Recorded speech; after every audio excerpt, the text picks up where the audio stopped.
teacher for 15 years. Now for 12 years I've been an evangelist, and I travel around and speak on creation, evolution, and dinosaurs. Honored to be here in Coeur d'Alene, Idaho. My first time to preach in your city. How many have been to one of my seminars before, or have seen one of the tapes before? Oh, quite a few, okay. How many have not? And how many do not understand the question so far?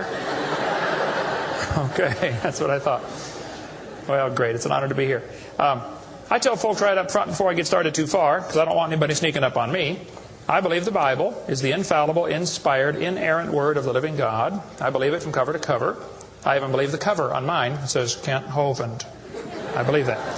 And what I try to do in my seminars, I have three distinct goals. Number one, I want to strengthen your faith in the Word of God. Number two, if you're not saved, I'm going to try to get you saved. I'm after you. I'll tell you right now, I'm after you. Okay. Number three, if you're saved and you're not doing much for the Lord, then I'm going to try to make you uncomfortable. Everybody ought to find something to do for the Lord, okay? The worst of you could serve as bad examples, if nothing else. But you can all find something to do for the Lord. All right, this is not my wife. This is just a picture of her. We live in Pensacola, Florida. I've been there 12 years. We have 3 kids, one of each. My kids are, at this time, 21, 22, 23. A year and 2 weeks apart. We call that family planning where I come from. Got the 2 boys married off now, and as soon as I find someone to take over payments on my daughter, I'm going to be home free. So that's the plan. One of my hobbies for many years, I have been collecting science books. I like science. And you can ask any of my kids or ask my wife, when I get bored, which isn't too often around our place, I just read science books. I like science. Taught it for 15 years. Even though I'm not teaching it anymore, I still like to study. It's so many neat things to learn. And there's an awful lot of good science in these books. But folks, there are some lies in our science books. I'm not against science. I'm not against schools. I'm not against teachers. My brother's in his 34th year teaching public school. My mom retired from teaching public school. There's an awful lot of good, godly teachers in the system. But there's some poison in these books. We're going to cover some of that tonight. Richard Dawkins, who hates creationists, said, "It is absolutely safe to say that if you meet someone who claims not to believe in evolution, that person is ignorant, stupid, or insane, or wicked." Well, Richard, I'll send you a copy of this tape, because I'm going to show you 100 reasons why evolution is so stupid. We need to define a few terms, okay? According to the dictionary, stupid means lacking normal intelligence, foolish, silly, a stupid idea, dull and boring. I think evolution is stupid. Now, my mommy used to get mad at me when I used that word, so it's a little hard for me, but Bill said, "Brother Hovind, I want you to preach on 100 reasons why evolution is stupid." Okay, Bill, well, you asked for it, so here goes. All right. Let's define some other terms now. The word evolution has at least 6 different meanings. And I've done 58 debates now, and if you're going to get into a debate on evolution with anybody, you better first define what you're talking about. Because this is a very slippery term, okay? First, we have cosmic evolution. That would be the Big Bang. There is no evidence whatsoever for that. We'll get into that in just a moment. Then we'd have to have chemical evolution. See, the Big Bang supposedly made hydrogen. Well, how did we get 92 elements, plus the synthetic ones? I mean, how did the chemicals evolve? They don't talk about that much, but that would have to happen. Thirdly, we'd have to have stellar and planetary evolution. Did you know the stars would have to evolve? There's an awful lot of stars out there, folks, but nobody's ever seen one form. There's enough stars out there that everybody on Earth can personally own 2 trillion of them. We've never seen one star forming. We see them blow up from time to time. It's called a nova or a supernova. We've never seen one form. One professor told me one time, he said, "Well, we calculated in the laboratory that if 20 stars explode near each other, it'll produce enough energy to make a brand new star." I said, "Well, that's brilliant. You got to lose 20 to gain 1. You ought to run for Congress. You could help those guys borrow their way out of debt." Man, first place, that's all theoretical. We've never seen it happen, okay? And I think it is scientifically impossible. See, then we'd have to have organic evolution. That would be the origin of life. How did life get started from non-living material? Now, according to the evolution theory, that would have to happen somewhere along the line, long ago and far away. Life had to come from non-living material. And yet, we've never seen that happen. There is no evidence that it can happen. We'll talk about that in a minute. Fifthly, we would have macroevolution. That is where an animal changes into a different kind of animal. Nobody's ever seen a dog produce a non-dog. But the evolutionist believes a dog came from a rock. if you go back far enough in time, 4.6 billion years. Finally, we have microevolution. Now, I don't like this word, okay, because it gets people confused. I think we ought to just call it a variation. But microevolution happens, folks. That is a fact of science. Animals produce a variety of offspring, but it's always the same kind. The first 5 definitions of evolution are stupid. It doesn't happen. It's certainly not part of science. It's something you have to believe in. They teach the kids it all started with a big bang 20 billion years ago. A big bang. I like to ask them some simple questions. What exploded? And where did it come from? And where did the energy come from? Et cetera, et cetera. According to the Big Bang Theory, it all started with a little tiny dot and exploded and spread out over all the universe much faster than the speed of light. Well, the Big Bang Theory, as we'll see in a minute, is stupid. I don't know of a better way to say it. I'm trying to be nice to them, but it is just stupid. The Big Bang idea started with a Belgian astronomer named George something, can't pronounce his last name. George said that this original matter was no more than a few light years in diameter. At the very least, that would be 2, or about 12 trillion miles. So they started off teaching a spot 12 trillion miles across was what exploded. Well, they revised that down. In 1965, they said, no, it was only 275 million miles across. Well, that's way down from 12 trillion. 1972, they said, no, it's only 71 million miles across. I don't know how they know this stuff, but this is what they taught, okay? 1974, they said it was only 54,000 miles across. 1983, they said it was the trillionth the diameter of a proton. Now they're saying it's nothing at all. Nothing exploded. And here we are. This is what the textbooks teach. 18 to 20 billion years ago, all the matter in the universe was concentrated into one very dense, very hot region that may have been much smaller than a period on this page. That's stupid. This one says, all of the matter and energy someday will once again be packed into a small area, no bigger than the period at the end of this sentence. Then another big bang will occur. It happens every 80 to 100 billion years. So you can forget about global warming. We're going to get squished. Now, this textbook author was brilliant. I could not believe how smart this guy was. He said, boys and girls, nothing really means nothing. You have to be at least that smart to write a book. He said, not only matter and energy would disappear, but also space and time. However, physicists theorize that from this state of nothingness, the universe began in a gigantic explosion. What? Yes, boys and girls, you see, nothing exploded, and here we are. Now, who can argue with logic like that? Man, they even put this in major science journals like Scientific American. This fellow said, the observable universe, that would be us, could have evolved, there's that word again, you got to watch that one, okay, 6 meanings, from an infinitesimal region. In the Greek, that means a dot. It's then tempting to go one step further and speculate that the entire universe evolved from literally nothing. They call that science and put it in a science book. I would call that stupid and put it in the garbage. This is what the books teach. I collect them. I've got hundreds and hundreds of these books from countries all over the world, clear back from 1890s up until the 2001 textbooks. They're teaching this kind of stuff, folks. This one says, all the matter in the universe was drawn into this little tiny dot. And it spun faster and faster. This is what they teach the kids. Some kids doing this for homework tonight, right? It spun faster and faster. One day, it exploded. Big bang. I was talking to a professor from Berkeley one time. I was sitting on the airplane next to a professor from Berkeley University. I don't know if you folks here in Idaho ever heard of Berkeley or not. But Berkeley is not a Bible college.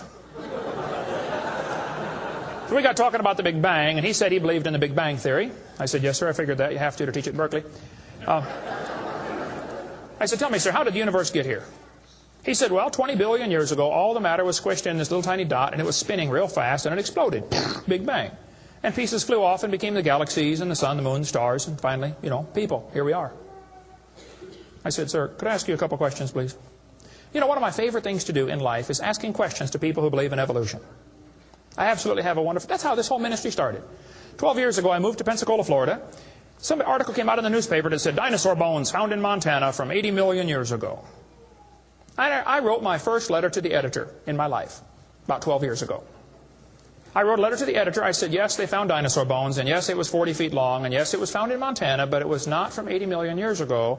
This one probably drowned in the flood in the days of Noah, 4,400 years ago.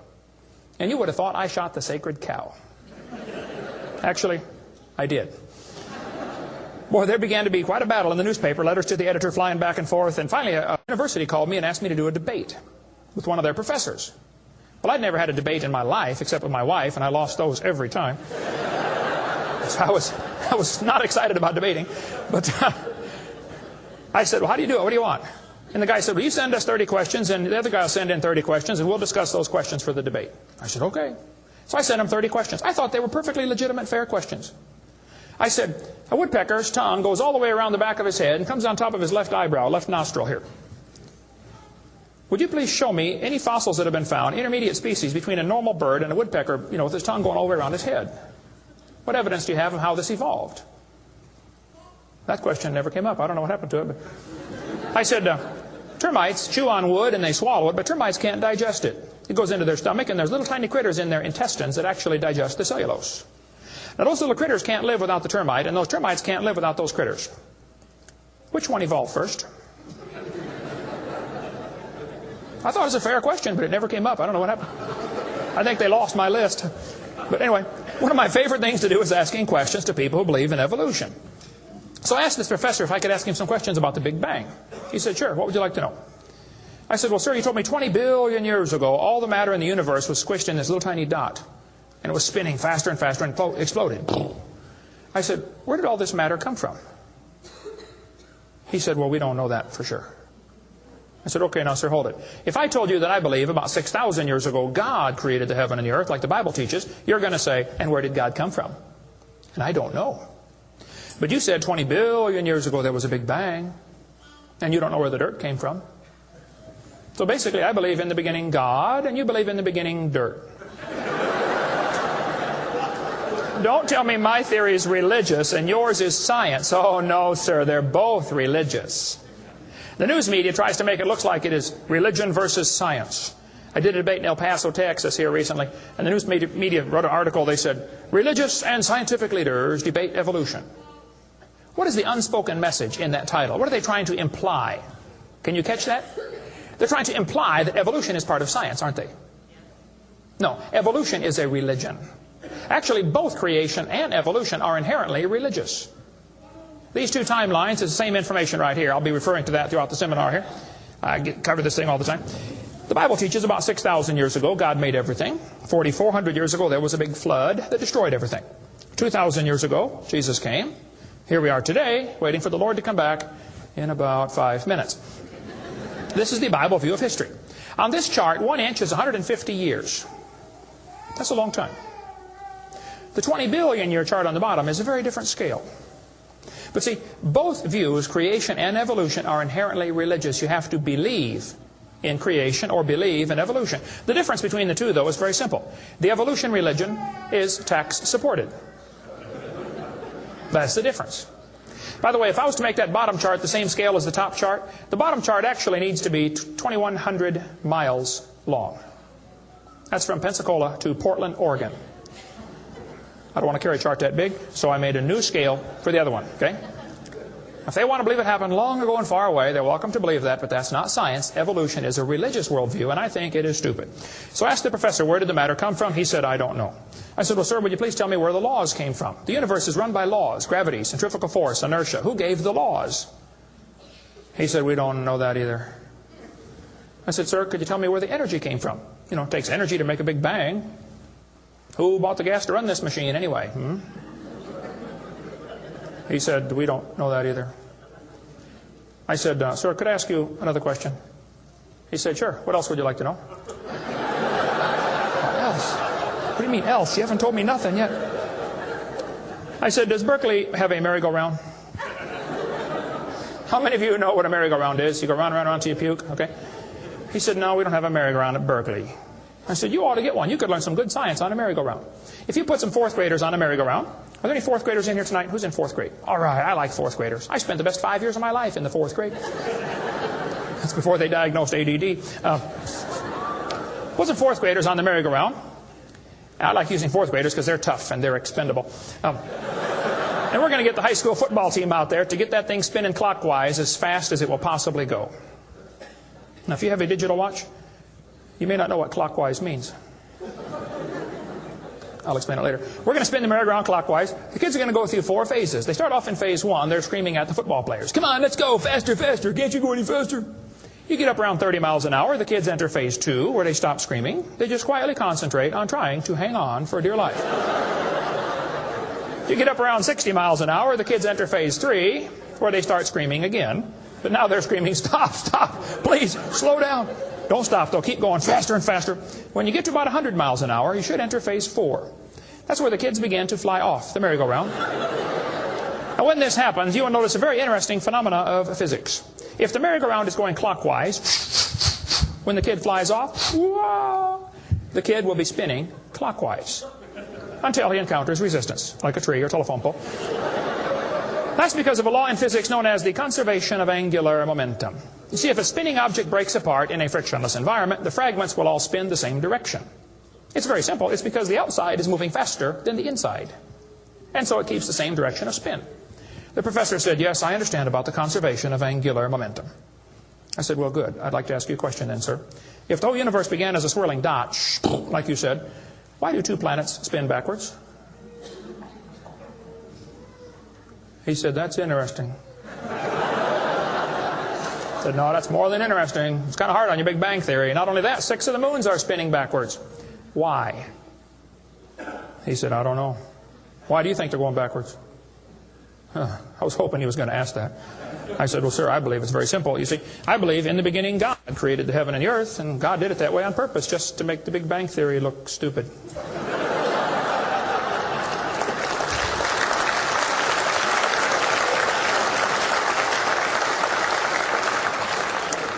I do believe in the Big Bang, folks. I really do. The Bible teaches the Big Bang. 2 Peter 3:10. It says, the heavens shall pass away with a great noise. In the original Greek, that's a Big Bang. So there's going to be a Big Bang. It just didn't happen yet, that's all. So kids, if you go to school and some professor says, do you believe in the Big Bang? You should say, yes, I do, and you better get saved and get ready for it. The Big Bang is coming soon to a city near you.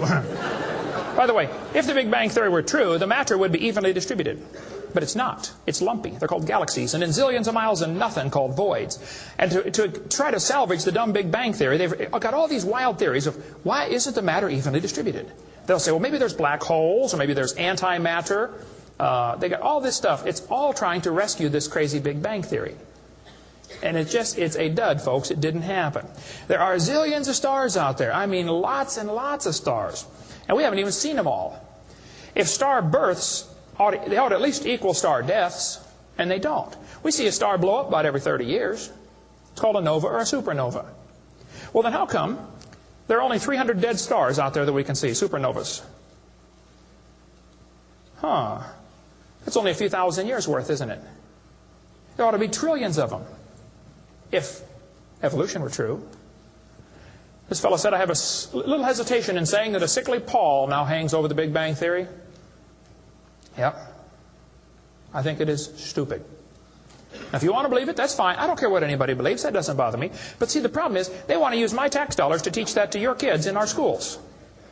And that's where the problem comes in. Okay? If you want to believe in the Big Bang, just enjoy yourself. But keep your religion at home. Okay? Because it is a religion. Then they tell the kids the Earth formed from a hot molten mass 4.6 billion years ago. This is part of the theory, and it's in all the textbooks. 4.6 billion years ago, Earth cooled down, formed a rocky crust. I think that is stupid, and I'll show you why. Was the Earth ever really a hot molten mass? 4.6 billion years ago, and it cooled down. This textbook says, as Earth formed, the surface was like the moon. There were hot pools of bubbling lava. I don't think so. My Bible says the Spirit of God moved upon the face of the waters. So the Earth was not created a hot molten mass. It was created under water, which means it has to be less than 212 degrees Fahrenheit or 100 degrees centigrade, or it wouldn't be water, it'd be steam. So the Earth was never a hot molten mass, according to Scripture. Then when you look in the granite rocks, you find little tiny halos made of polonium. Now these polonium halos are absolutely amazing. Robert Gentry, a friend of mine from Knoxville, Tennessee area, he has been studying radiopolonium halos for a long time. I met him back in the year 2000 and went down to his laboratory and I got to see some of the halos through the microscope. These little polonium halos are interesting because they have a half-life of less than a few minutes. If the rock was hot, when the polonium, radioactive polonium, decayed and sent out the little particles and made the halo, it would melt away. Like at 4th of July, they shoot fireworks up. Makes a circle. Does the circle stay there? No, it all falls down, right? There are probably none up there now from the last 4th of July, are there? You'd have to freeze the whole atmosphere to keep that sphere in place. This polonium would have to be decaying in a rock that is already solid. So the Earth was never a hot, molten mass. Get Robert Gentry's book if you want a lot more on that. But all over, the granites all over the world contain these polonium halos. So it is stupid to say the Earth was a hot, molten mass. We have scientific evidence it was not. Here they tell the kids, though, the Earth was hot with large pools of bubbling lava, and that is just stupid. It can't possibly be true. Then they tell them life got started about 3 billion years ago. See, according to the theory, 20 billion years ago there was a big bang. 4.6 billion years ago the Earth cooled down, formed a hard rocky crust, and it rained on the rocks for millions of years and turned them into soup. And the soup came alive about 3 billion years ago. This is what the books teach. This fellow says, both the origin of life and the origin of major groups of animals remains unknown. How did life get started anyway? Well, this textbook tells the kids, oceans formed as it rained on the rocks for millions of years. Yes, boys and girls, millions of years of torrential rains created great oceans. And swirling in the waters of the oceans is a bubbling broth of complex chemicals. Progress from a complex chemical soup to a living organism is very slow. Well, I guess it is. It's totally stopped. Doesn't even happen. That's how slow it is. This one says the first self-replicating systems must have emerged in this organic soup. Was your great-great-great-great-great-great-great-great-great-great-great-grandpa soup? I think that's stupid, okay? Now, if they want to believe it, that's fine. I don't care what they believe, but don't call it science. What happened back in the 1950s, a guy named Miller and Urey wanted to know how the Earth and solar system had come to be. So they tell the kids he took a mixture of Earth's primitive atmosphere. We'll talk about that in a minute. He never proved how life originated, but he did add evidence to the theory that life could have started by itself. Well, is that true? Now, did he really do that? Well, let's just study the facts here. This textbook tells the kids many important events occurred during the Archean era, the most important of which was the evolution of life. Progress from complex molecules to even the simplest living organism was a very long process. Long ago and far away. Fairy tale kids coming up. First living cells emerged 4 billion to 3.8 billion years ago. I like that word, emerged. They use it all the time. Like that explains how it happened. You know, it just emerged. There is no record of the event, they tell the kids. Look, kid, we know what happened, and you're going to be tested on this, but there's no proof. Oh, okay. It's not science. First living self-replicating systems must have emerged in this soup. I don't think so. Here's what students are taught in school. This picture of the different glass tubes and flasks and pipes going around, they tell them this is how they made life in the laboratory. He said he studied the chemical reactions of gases that existed in Earth's primitive atmosphere. Ooh, now this is important, okay? Notice up in the upper right-hand corner, he had methane, ammonia, water vapor, and hydrogen. No oxygen.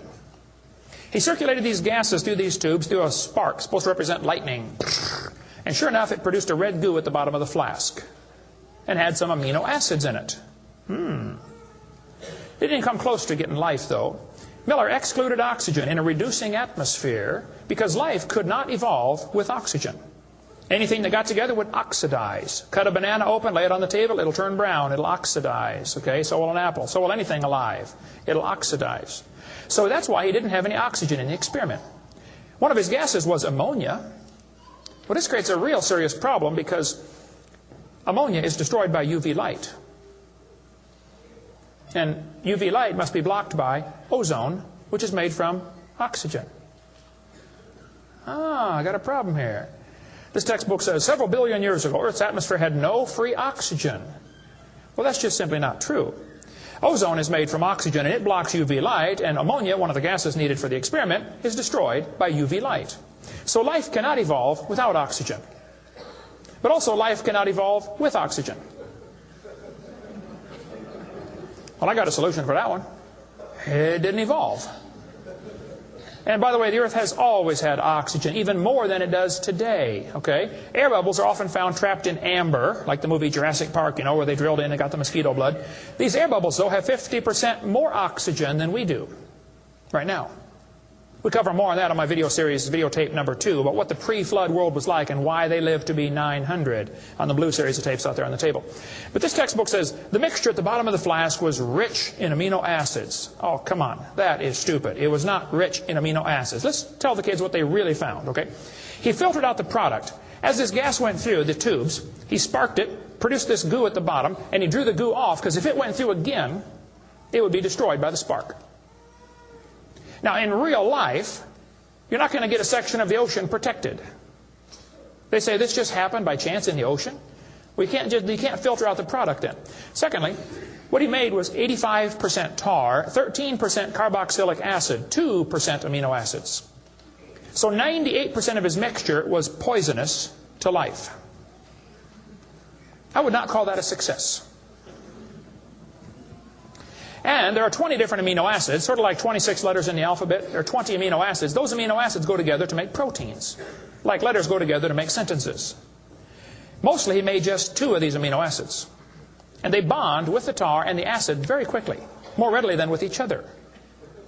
It was a failure as an experiment. Amino acids are like letters of the alphabet, sort of like building blocks. You have to have a bunch of amino acids to make a protein. Then you have to have a bunch of proteins to make a cell. And you got to have a bunch of cells to make an organism. And one cell is more complex than a space shuttle. And all he got was a couple of the amino acids. That's like me dropping toothpicks, and I happen to make a few letters of the alphabet. That's possible, isn't it? Toothpicks could fall in the shape of a T, or an H, or an I, or an E. That's possible. But if I'm able to drop toothpicks and produce a few letters of the alphabet, should I therefore conclude that nobody wrote Webster's dictionary?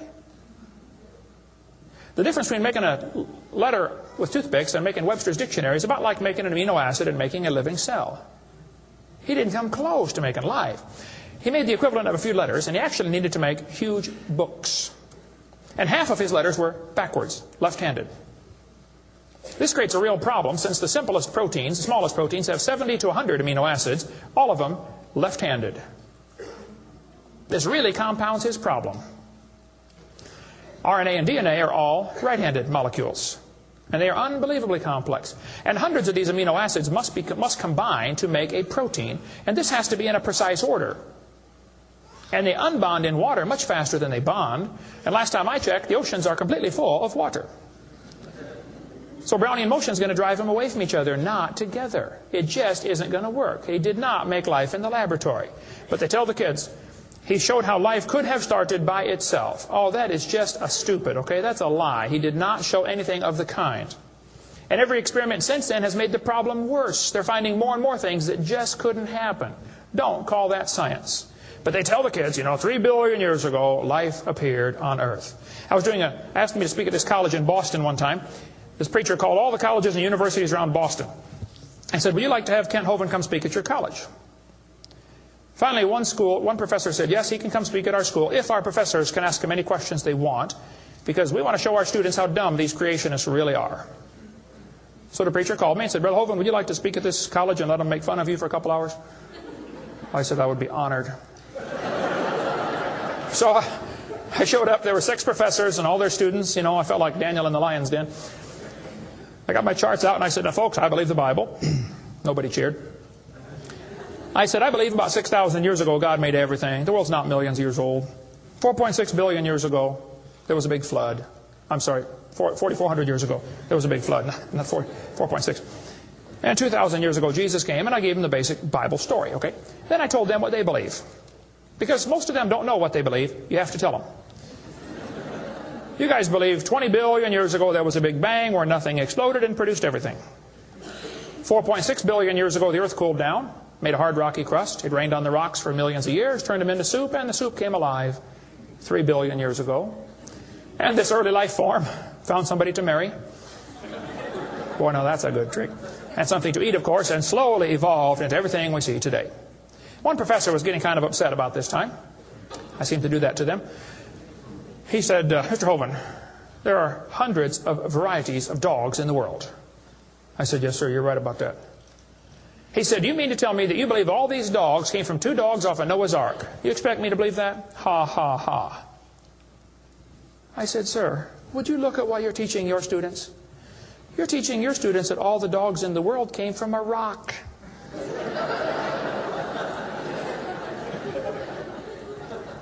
I had one lady, a woman, come to me after a debate one time. She was steaming down the aisle. Boy, she was mad. Oh, I could tell I'm in trouble now. I stood there quivering in my boots, you know.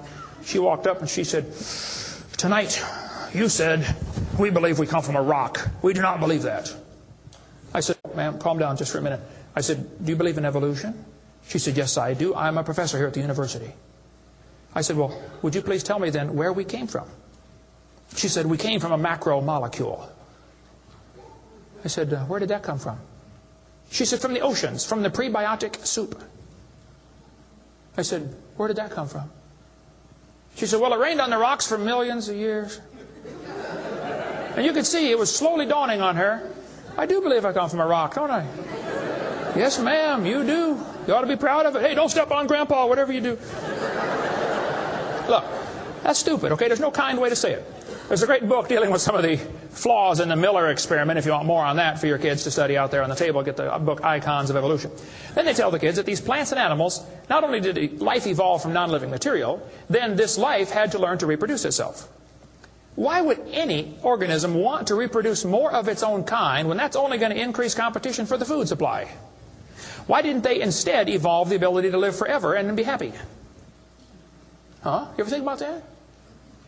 I was in a debate one time, and we had question and answer time at the end. The student stood up and he said to the evolutionist, he said, "Sir, how did male and female evolve?" The professor got up and he said, "Well, that is a giant mother may I step in the evolution story." A mother may I step? This is science. Wow.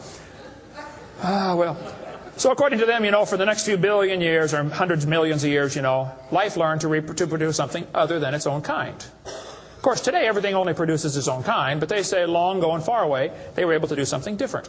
Textbooks will say we started like a bacteria and slowly evolved to a human. I think that's stupid. But if you want to believe that, that's perfectly fine. Those trees of life that they put in the textbooks for your kids are a bunch of nonsense.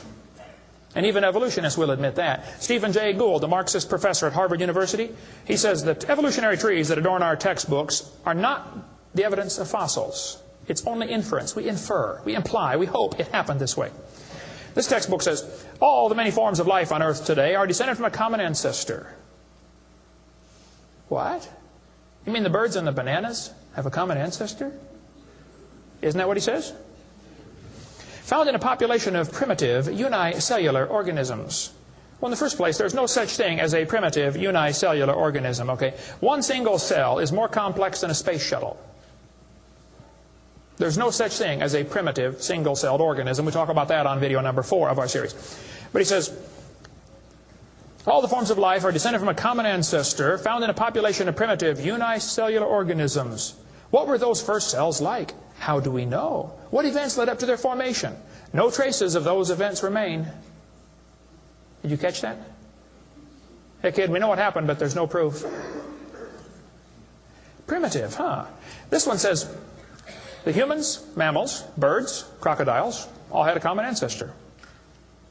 Well, anything inside that circle is religious speculation. It is stupid. Reptiles produce reptiles, dogs produce dogs, people produce people, and there's never been an exception to that. Darwin said, though, if my theory be true, here's his book right here. You can look on page 211. He said, if my theory be true, numberless intermediate varieties must assuredly have existed. Boy, you're right about that, Charlie. I mean, to change from a rock to a dog would take a few changes. David Robb, who believes in evolution very strongly, says, in the years after Darwin, his advocates hoped to find predictable progressions. In general, these have not been found, yet the optimism has died hard, and some pure fantasy has crept into textbooks. Oh, you're kidding. Fantasy in our textbooks? Oh, yep. They tell the kids they have evidence of evolution from fossils. I don't think so. That is stupid, okay?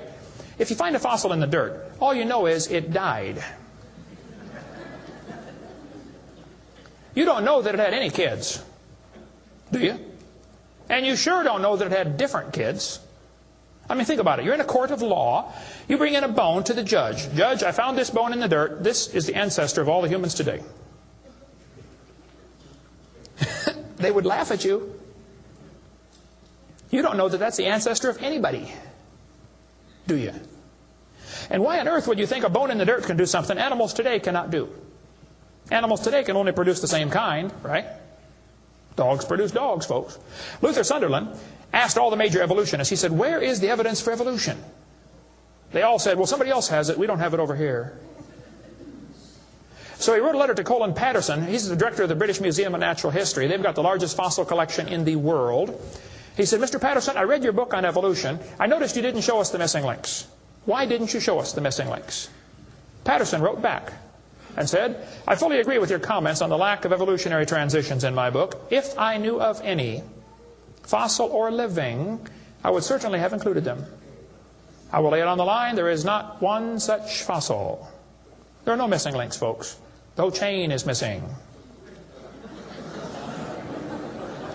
Even Stephen Gould admitted the absence of fossil evidence for intermediary stages is a persistent and nagging problem for evolution. We got the theory, we know it's true, now we just need the evidence. That's the way they think about it. Richard Goldschmidt said, maybe the first bird hatched from a reptile egg. Well, Richard, I'm sorry. I don't mean to be disrespectful, but that's stupid. See, what's happened, these guys have looked for missing links in the fossil record. They can't find any, and so they say, well, maybe evolution happened so fast it wasn't preserved. Maybe a reptile laid an egg and a bird hatched out. Well, who did that bird marry?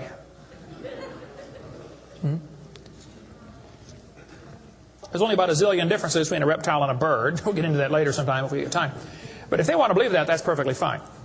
Here's what happened. Charlie Darwin graduated from Bible college to be a preacher in the Anglican Church in 1830. He couldn't get a job, so his dad pulled a few strings and got him a job on board HMS Beagle. He's going to sail around the world and collect bugs. And while he's sailing around, he stopped off at these islands right there called the Galapagos Islands. There on those islands, Charlie noticed there were 14 different varieties of finches. Charlie studied the birds very carefully and said, you know what, I think all these birds had a common ancestor. I bet you're right, Charlie. It was a bird. And then Charlie said in his book on page 170, he said, it is a truly wonderful fact that all animals and all plants throughout all time and space should be related to each other. Now, hold on a minute. You see 14 kinds of birds, and you conclude that birds and bananas are related. That's stupid. You should conclude that those 14 kinds of birds had a common ancestor, but that's as far as it ever goes, folks, okay? I don't know of a kind way to say it, Charlie, but that's stupid. Okay, we don't ever see a bird produce a non-bird. See, dogs produce dogs, and you might get quite a variety of dogs. Roses produce roses. That is called microevolution. Now, that is a fact, folks. It happens. It is observable. It is scientific. I don't think we ought to use that word, microevolution. We should just call it a variation. But they use it so, just so I qualify that, it's a lousy term. It gives what's called a free rider effect to the rest of the 5 religious ideas of evolution. You might get a big dog or a little dog, but you're always going to get a dog when you crossbreed your dogs. And I would go so far as to say probably the dog, the wolf, and the coyote had a common ancestor. This Irish textbook shows different dogs, and it calls it divergent evolution. Oh, come on. Giving it a fancy name doesn't change a thing. It is still a dog. And a 3-year-old can tell you. Anybody in here 5 years old? Who's 5 years old? 5 years old. What's your name? Misty. Here we have a dog, a wolf, a coyote, and a banana. Which one is not like the others? Dog, wolf, coyote, and banana. Banana. All right, let's give Misty a hand. Very good. The other ones. Some of these college professors can't tell. Look, there's a variety of dogs, folks, and they probably had a common ancestor. It was a dog. Okay? It's just a dog. See, variations happen within the dog kind. You get a big dog or a little dog, but there are limits to these variations. Haven't the farmers been trying to breed for bigger pigs for a long time? They try to get the biggest pig they can, don't they? Do you think they'll ever get a pig as big as Texas? I bet there's a limit in there somewhere, isn't there? Roaches become resistant to pesticides after a while. Do you think they'll ever become resistant to a sledgehammer? I bet there's a limit. Yeah, okay. They still produce the same kind of plant or animal. That's not evolution. That's just a variation of the same kind, okay? And the information for that variety was already present in the gene pool. No new information is ever added. the dogs or the pigs don't learn to fly or become pink. Okay, there's no new information added, just scrambled information. And the gene pool of the new variety is now more limited than before. Somebody spent years crossbreeding dogs to develop a Chihuahua. All that work to make a dog that is 100% useless.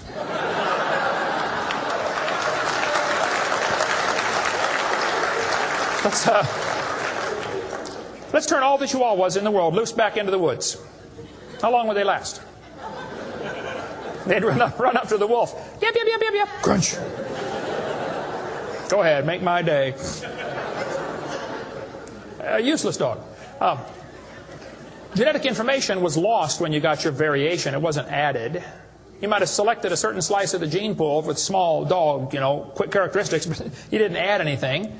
You selected something from the population. I come from Illinois, corn country. There are so many kinds of corn up there, they have to number them. You'll be driving down the highway. You'll see BX65. Don't mix it up with XL29. Something will blow up. But I'll tell you what, folks, you can crossbreed your corn from now to the cows come home, and you always get corn.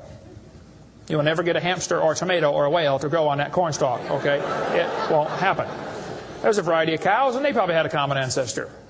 It was a cow. Variety of horses, no question. Probably the zebra and the horse had a common ancestor. But the kids are going to be taught in school tomorrow in your town that the horse used to have 4 toes. Well, there's some things they don't tell the kids about this Eohippus to Equus series, which has been proven wrong 50 years ago, but still is in your textbooks right here in this town.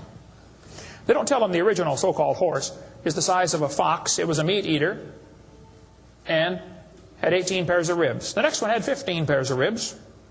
A couple of trips through the buzzsaw did that. And then it miraculously grew back 19 pairs of ribs as it evolved, and then back to 18. They also don't tell them the whole thing's been proven wrong a long time ago. Like this guy says in the biology textbook, other examples like the gradual evolution of the horse have not held up under close examination.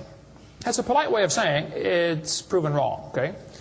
This G.G. Simpson back in 1950 said the example of the horse family has been unintentionally falsified. They knew 50 years ago this was false. Why did they keep that in your textbooks? This whole thing was made up by Othniel C. Marsh in 1874. He picked animals from all over the world and put them in order the way he thought it might have happened. They were never found in that order. Modern horses are found in the same layers as the so-called ancient Equus or Eohippus horse. They're found in the same layer. So it can't be the ancestor, that's for sure. The ancient horse is nothing but a Hyracotherium, which is still alive today.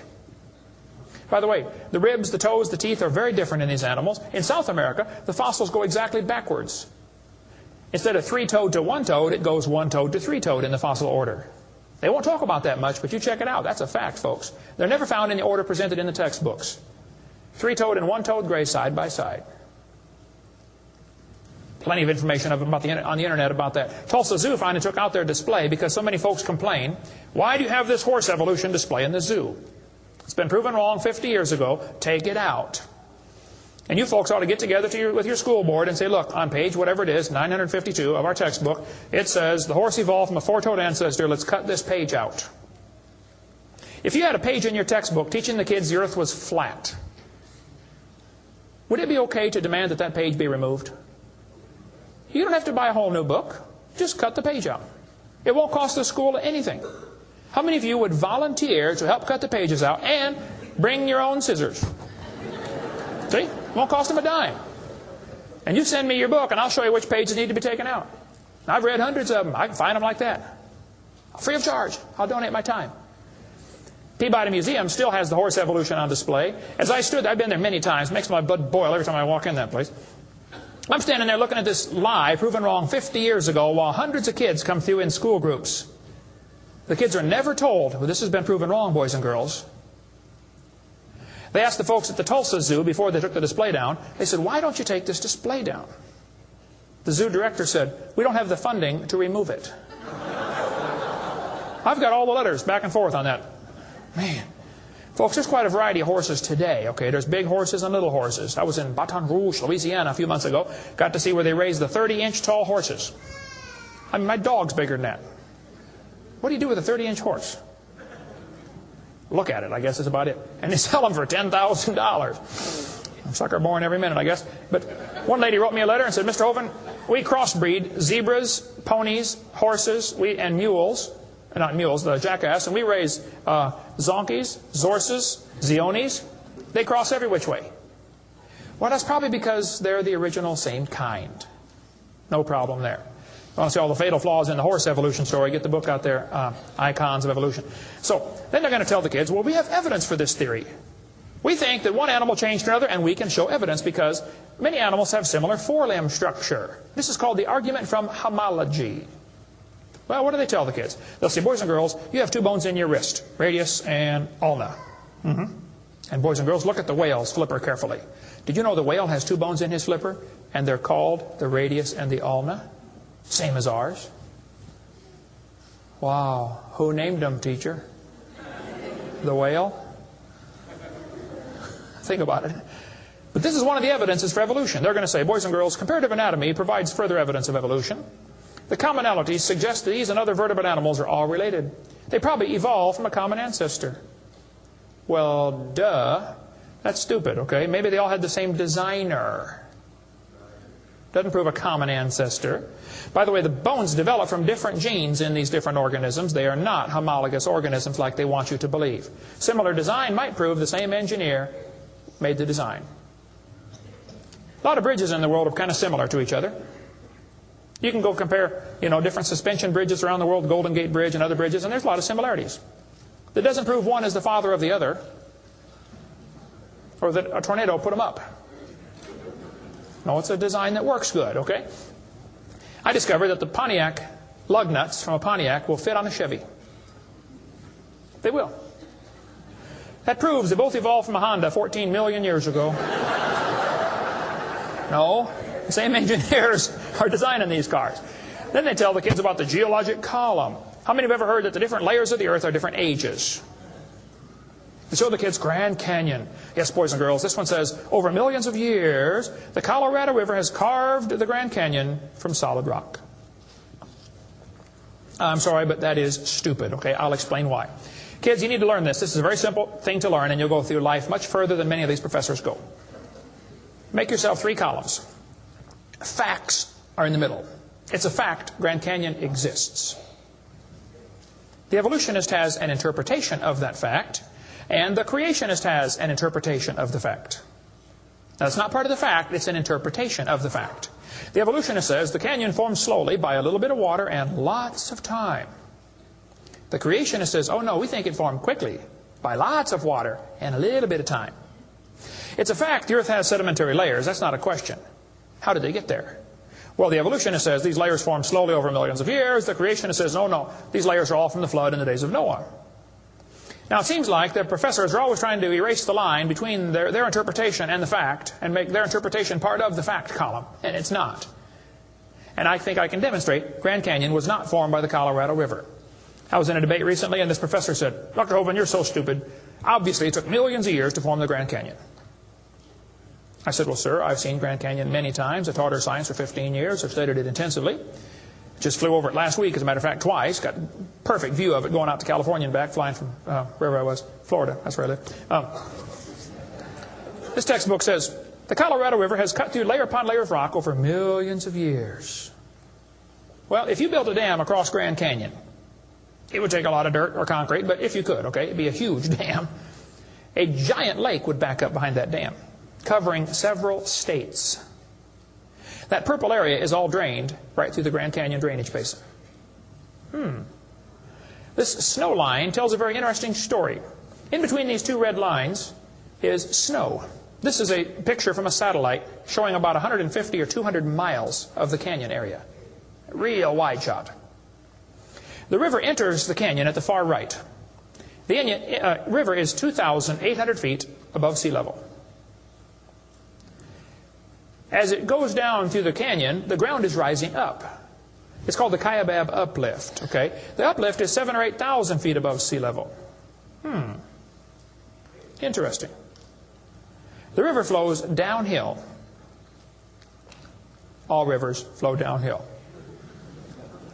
So as the river enters the canyon and flows downhill from there, when it gets to the 1,800-foot elevation mark, the top of the canyon is 7,000 or 8,000 feet above sea level, so it's over a 1-mile drop. Very impressive. Hole in the ground. But some points to ponder. I said to the professor, I said, sir, did you know the top is higher than the bottom? He said, yeah. I said, did you know the river only runs through the bottom? He said, yeah. I said, sir, the top is higher than where the river enters the canyon by 4,000 feet. Rivers don't flow uphill. There's no delta. Where's all the mud that washed out? There's no way that river made that canyon. Grand Canyon is a breached dam, a spillway that washed out. There was a lake probably for some length of time after the flood. It got too full and all that water went roaring through there. Probably carved that canyon out in a couple of weeks. Not millions of years. Absolutely impossible for that river to have made that canyon. We cover lots more on that on videotape number 6 of our series. But they tell the kids, the Colorado River made this canyon slowly over millions of years. I'm sorry, that is stupid. That can't possibly be true. They need to learn the facts. Charlie Lyell, back in 1830, he was a lawyer from Scotland. Somebody calculated one time that if all the lawyers in the world were laid end to end around the equator, we would all be better off. Charlie Lyell hated the Bible.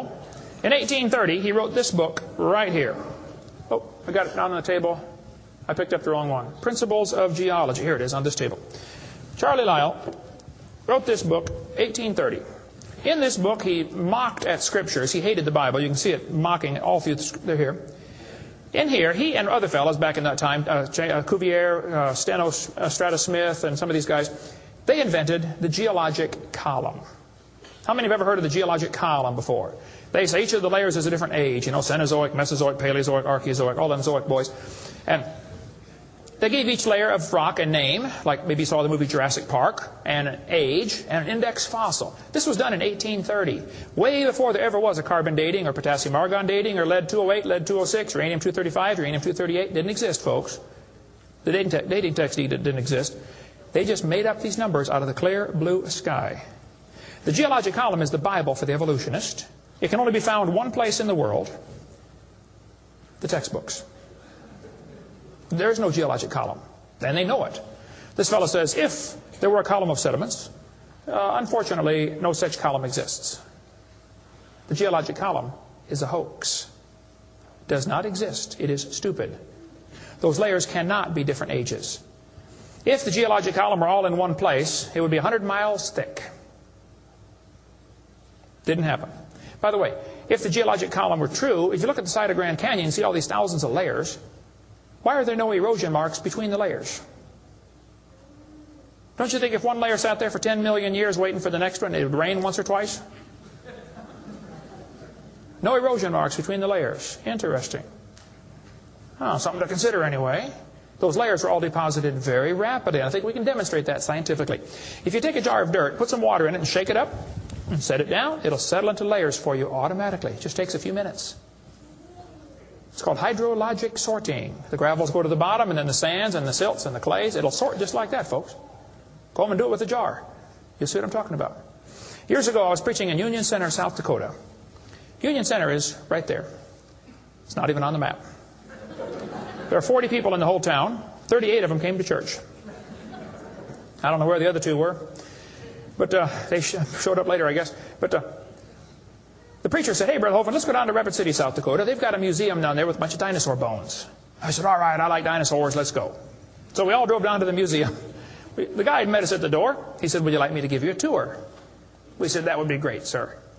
The first place we stopped on the tour was the geologic time scale, the big chart. You got it behind glass so the kids can't touch it. You know, this is holy, sacred.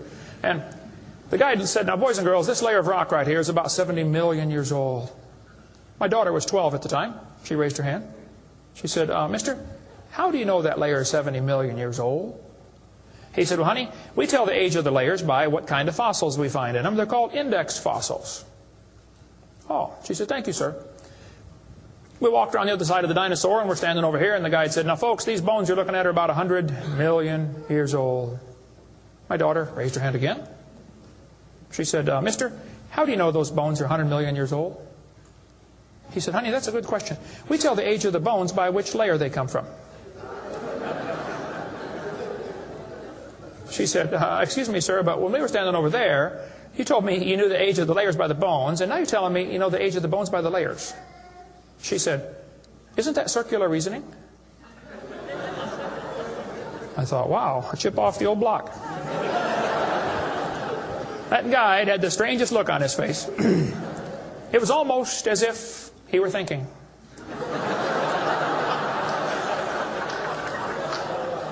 He looked at my daughter. He looked at me. I wasn't about to help him. I thought, wow, this is going to be good. I got to hear this. He looked back at my daughter. He said, you know, you're right. That is circular reasoning. I never thought of that before. Folks, geologic column is a joke. It doesn't exist. It's all based on circular reasoning. We can demonstrate that clearly. Get our video number 4 if you want more information on how it's all based on circular reasoning. I'll just give you a couple of quotes here. This guy says, the rocks do date the fossils, but the fossils date the rocks more accurately.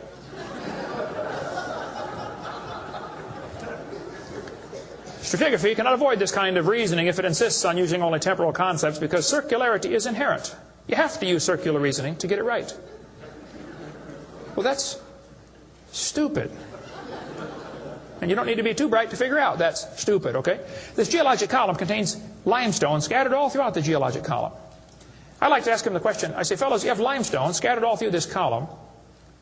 How do you know the age? It's all limestone. I mean, if I handed you a piece of limestone, how would you know if it's 100 million year old Jurassic limestone or 600 million year old Cambrian limestone? I mean, how would you tell the difference? There's only one way they can tell, by the index fossils. That's how it's done, folks. That is stupid. Because those fossils don't count for anything, which we'll see in a minute. They tell the kids each of these layers is a different age. 100 million, 200 million, 300 million, real impressive, huge numbers. Now, Charlie Darwin did not like round numbers. He wanted to be more precise.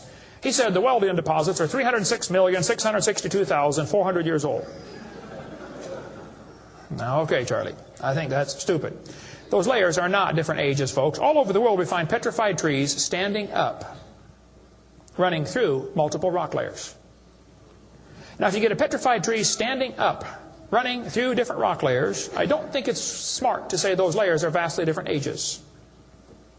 Petrified trees in the vertical position, they find them all over the world. Okay, here's one from Alabama. Come out of a seam of coal, through 20 feet of rock, into another seam of coal.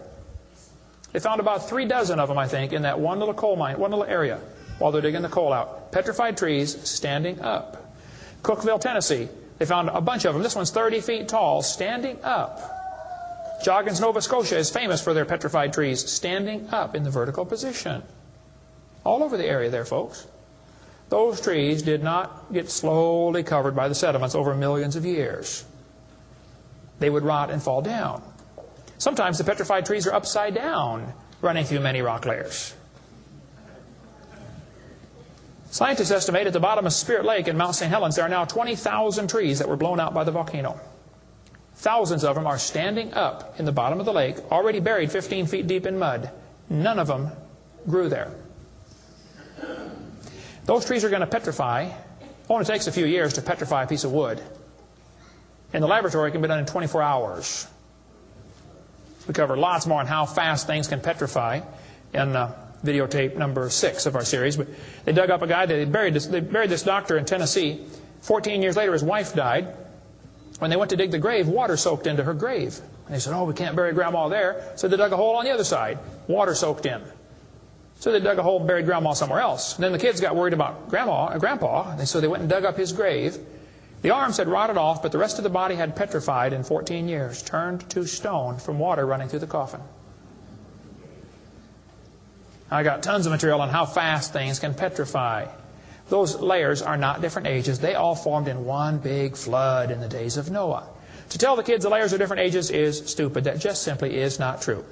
So what about carbon dating and potassium-argon dating and rubidium-strontium dating and lead-208, lead-206, uranium-235, uranium-238?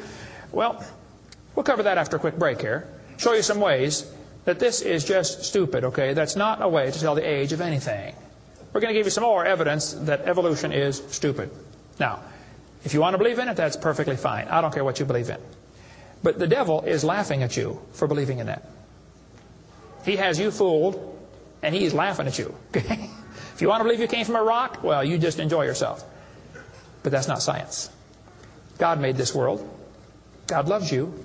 God has a plan for your life. And if you don't want it, well, that's your business. But God loves you, and He wants you to come to heaven. And if you'd like to find out how to go to heaven, come see me. I'll be glad to show you. I'm going. It's not because I'm good. If I get what I deserve, I'm in serious trouble. But I've been forgiven by the blood of Jesus Christ. You can have the same thing. After the break, we'll show you some more things that make evolution stupid. Coming up next. Thank you.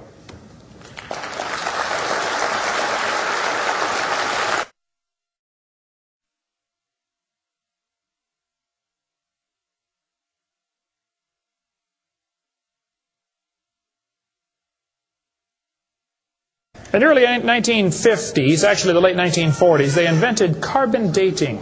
We're going to explain a little bit about radiometric dating and how it's supposed to work, and then show you that it does not work, okay? The Earth's atmosphere is about 100 miles thick, and we're also protected by a magnetic field. Radiation from the sun and from the stars, mostly from the sun, goes right through that magnetic field, some of it does, and hits the atmosphere and produces carbon-14. Carbon-14 is radioactive. Normally, carbon is atomic number 6, which gives it atomic weight of 12. But this nitrogen, which is right next door to carbon, gets struck by radiation and it turns it into carbon-14.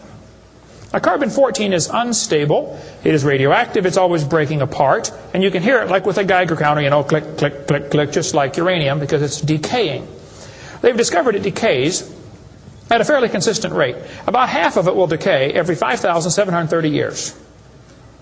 Which means if I gave you a pile of carbon-14, 5,730 years later, half of it would turn back to nitrogen. The rest would still be carbon-14. Theoretically, it's a random event, but it could. That's probably how long it would take. During photosynthesis, plants are breathing in carbon dioxide, and this radioactive carbon is mixed in with the regular carbon. The plant doesn't seem to know or care if it's getting radioactive carbon or regular carbon. It just takes it right in. Animals eat the plants and make it part of their body. Probably during your lifetime, you have either eaten plants or you've eaten animals that have eaten plants. How many have done that before? Okay. So, you probably have radioactive carbon-14 in you. Now, theoretically, what you have in you should match whatever's in the atmosphere, about the same percentage. Because the plants are always breathing this stuff in, and the animals are always eating the plants, and we're always eating the plants and the animals, so it should pretty much stay in balance. It is assumed the ratio of radioactive carbon-14 to normal C12 in the atmosphere would be the same found in living plants and animals. That is an assumption, but it's a reasonable assumption. The atmosphere today is 0.0000765%. Not much. That's how much carbon-14 it has in it. When the plant or animal dies, it stops eating or breathing. How many knew that already? Okay. So whatever it had in it begins to decay. Since half of it will leave in 5,730 years, all you got to do is check to see how much C14 is in it, how much C14 is in the atmosphere, and if it's only got half as much, it's been dead for 5,730 years. Sounds great, but it doesn't work. In theory, it never goes to zero, but it goes from a half to a fourth to an eighth to a 16th to a 32nd to not much. Okay? After 4 or 5 half-lives, you can't measure it. So if anybody ever tells you, we know the Earth is millions of years old because of carbon dating, you can rest assured they don't have a clue what they're talking about. Because if it worked, it would only work for 30 or 40 or 50,000 years maximum. They compare the amount of C14 in the object being dated with the amount currently in the atmosphere and estimate how long the object has been dead. It sounds good, but there are some assumptions that mess everything up. Okay? Assumption number 1, has the amount of C14 in the atmosphere always been the same? Has it reached equilibrium? This is an interesting problem. If I told you to fill a barrel with water, but I drilled holes on the other side of the barrel, while you're filling it, it's leaking out. At some point, it's going to be leaking at the same speed you're filling, and that point is called equilibrium. You will never fill the barrel past that point, unless you plug the holes or fill faster. See, it's filling and leaking at the same time, sort of like your checkbook. You know, you put it in and it leaks out, okay? Hopefully you want to at least be at equilibrium, okay? If less than that, you're going to be in trouble eventually. See, if your outgo exceeds your income, your upkeep will be your downfall every time. Well, they say if you took a brand new planet Earth and stuck it out in the solar system, the sun would start producing carbon-14. It would start decaying also right away. And it will take about 30,000 years to reach this equilibrium point. Well, Willard Libby and others who invented carbon-14, University of Chicago in 1947 to 53, he got a Nobel Prize for it in there somewhere. He said, well, it would take 30,000 years to reach equilibrium.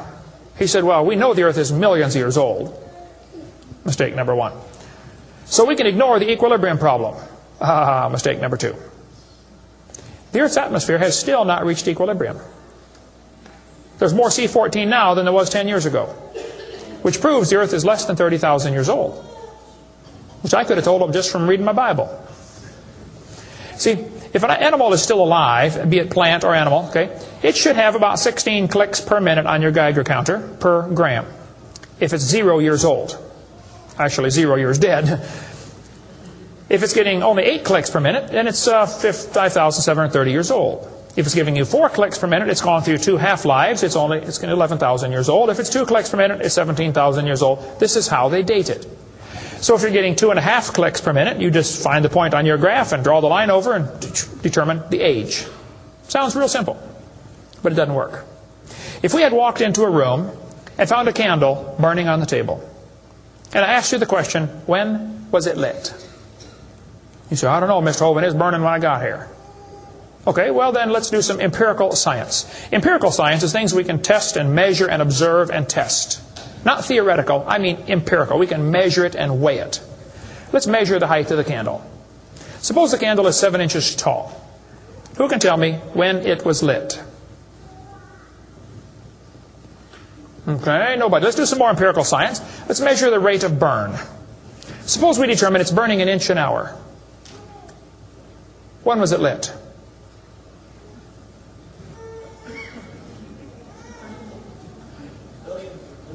Billions of years ago.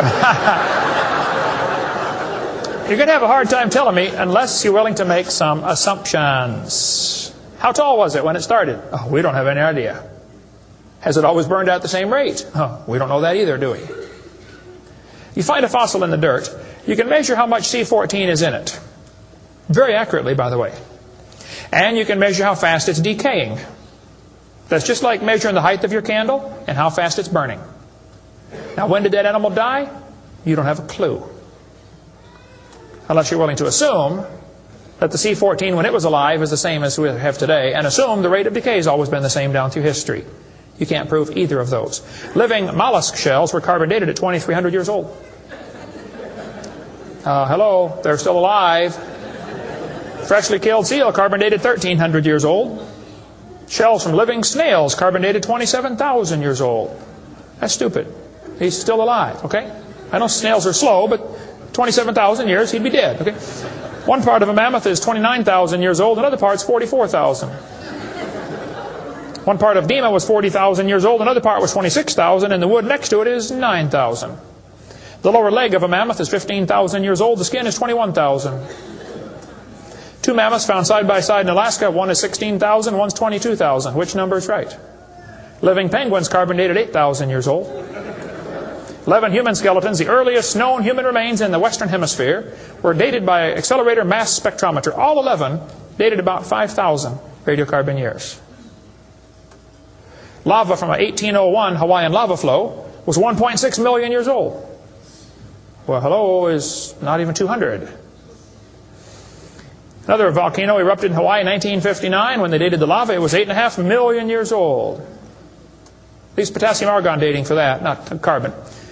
Mount Etna in Sicily, I climbed Mount Etna when I was over there some time ago, erupted in 1972, 350,000 years old. Mount St. Helens built a new lava dome in 1982. They dated it.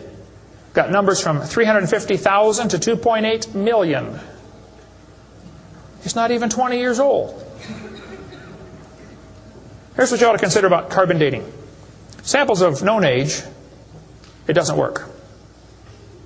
If it's a sample of unknown age, it is assumed to work. That's stupid. In the last 2 years, an absolute date has been obtained for the Gandong beds above the Trenel beds. It has the very interesting value of 300,000 years, plus or minus 300,000 years. Well, they nailed that one right on the head, didn't they? See, back in 1770, George Buffon said the Earth is 70,000 years old.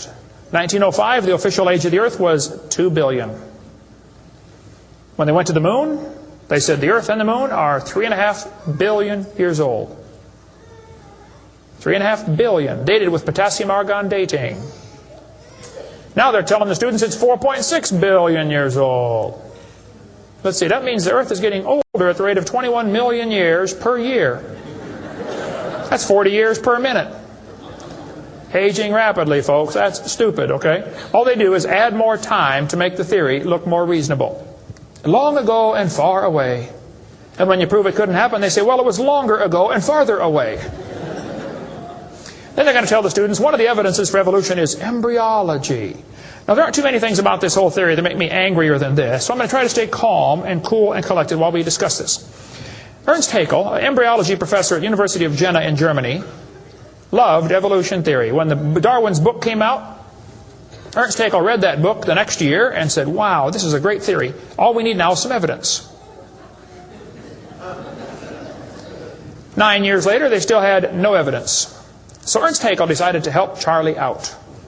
He was an embryology professor, the study of animals before they're born. You know, the different embryos of all these different animals. He made drawings that were fake to make them look alike. The students are taught we have evidence from development. I don't think so. The similarity between early stages in development of many different animals helped convince Darwin that all forms of life shared common ancestors. Actually, Darwin considered this by far the strongest single class of evidence in favor, a class of facts in favor of his theory. This is stupid, folks.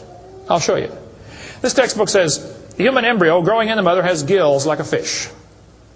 Those little folds of skin are not gills, okay? Excuse me. Those little wrinkles under your chin when you're growing up later develop into bones in the ear and glands in the throat. They never have anything to do with breathing. I've seen folks that have 5 or 6 chins and they can't breathe through any of them but the top one. Those are not gill slits. Ernst Haeckel, though, said the turning point in his thinking was when he read Darwin's book, 1860. Haeckel took a drawing of a dog and a human embryo and he changed them to make them look exactly alike. His fake drawings looked almost identical. On top are the real drawings, underneath are Haeckel's fake drawings. He lied, folks, intentionally. He made huge charts of his posters of his drawings of these embryos and traveled all over Germany and just about by himself converted the Germans to believing in evolution. Which later led to the obvious question, well, if evolution is true, then maybe one of the races of people has developed farther than the rest. Which, by the way, is a subtitle to Charlie Darwin's book. You can look at it for yourself. The origin of species by means of natural selection, or the preservation of favored races in the struggle for life. See, Darwin was a racist. We cover lots more on that on video number 5. That one is politically incorrect. You don't want to watch that one. Trust me. On top are Haeckel's fake drawings. Underneath are actual photographs of what he claimed he was drawing a picture of. Now, either he's a lousy artist or he's a liar. Well, it turns out he's a liar. He was convicted of fraud by his own university. Proven to be a fraud. But guess what? Haeckel's fake drawings are still used in textbooks in your state right now. Here's a textbook used at the University of West Florida, in the middle of the Bible Belt. It's only been proven wrong 125 years ago. I know it takes a while to get textbooks up to date, but that ought to be plenty of time. That's stupid. Those are not gill slits on the embryo. Here's an Irish textbook. I was just there a few months ago. It says the embryo has gill slits. That's baloney. This one says the embryo has gills. Glencoe Biology says they have gills. Proven wrong 125 years ago. This biology textbook says the human embryo has gills. Here's this Tim Barra writing his book on the myth of creationism. And he mentions the gills are evidence for evolution. You're only 115 years behind, Tim. Miller's still teaching it 125 years after it was proven wrong. I debated Miller on the radio on a St. Louis radio station one time. There's a college textbook still teaching the kids the embryo has gills. This one says, it shows the kids a 5 to 6 week embryo, but it says by 7 months. The fetus looks from the outside like a tiny normal baby, but it's not. It's not a baby at 7 months. Excuse me? A whole bunch of kids born at 5.5 months survive. 34%. That's stupid to say it's not a baby at 7 months development. Maybe you heard about the woman that had surgery on her baby before it was born. They cut the mother open, cut the uterus open. The 5-month-old baby, 5 months in development, reached out and grabbed the doctor's finger. It's not a baby, huh? If it's not a human being, what kind of being is it? If it's not alive, why is it growing? Why do they keep that in the textbooks? Well, that's the only way to justify abortion. They want you to think it's not a human yet. Just a fish with gills. No, it's a human the instant it's conceived. And abortion is murder. Plain and simple. We cover lots more on that on my videotape number 4. You don't want to watch that one either. Then they're going to tell the kids, we've got evidence for evolution because dinosaurs turned to birds. This is stupid. This guy says, dinosaurs are alive as birds. Well, kids, in case you don't know, there are a few differences between a dinosaur and a bird. You don't just put a few feathers on them and say, come on, man, give it a try. It won't hurt too bad.